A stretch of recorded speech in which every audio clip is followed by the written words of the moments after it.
ஹீரோவுக்கு வேலை கிடைக்காதனால ஹீரோயினி ரொம்ப சோகமாக இருப்பா. ஹீரோவும் ஒரு நாள் வேலை கேட்டு வரும்போது வேலை கிடைக்காதனால ரொம்ப சோகமாக வீட்டுக்கு போவான். வேலை செஞ்சுட்டே இருந்ததுனால வீட்டில் சும்மா இருக்க மாட்டான். சின்ன சின்ன வேலையை எல்லா வேலையும் செஞ்சுட்ருக்குவான். 10 நாள் செய்கிற வேலையை ஒரே நாளில் செஞ்சு முடிச்சிடுவான். ஹீரோயினி எங்கள் சித்தப்பா வீட்டுக்கு போய் அழுந்துக்கிட்டே இருப்பா. ஹீரோயினி எப்பயுமே வாய் திறந்து எதுவுமே கேட்க மாட்டா. எங்கள் பாட்டி எதுவும் பேசாமல் இருந்தாங்க. சித்தப்பா இருந்ததுனால எதுவும் சொல்லாமல் இருந்ததுனால வீட்டுக்கு வந்து காசு கொடுத்து போட்டு வாங்குங்கன்னு சொன்னாங்க.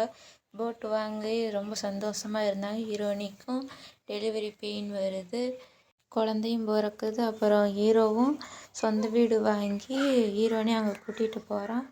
சொந்த வீடு நிஜமா சொந்த வீடு தானா, வாடகை வீடு இல்லை தானே அப்படின்னு ஹீரோயினி கேட்குவா. சொந்த வீடு தான் அப்படின்னு ஹீரோவும் சொல்லுவான்.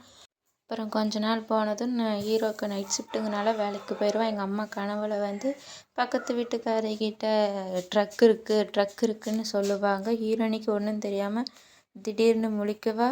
கொஞ்ச நேரம் கழிச்சு இடுப்பு வலி வரும். எங்கள் பொண்ணை எழுப்பி பக்கத்து வீட்டுக்காரிங்களை கூப்பிடுமான்னு சொல்லுவா. பக்கத்து வீட்டுக்காரிங்களும் வந்து ட்ரக்கில் கூட்டிகிட்டு போய் குழந்தையும் பிறந்துடும்.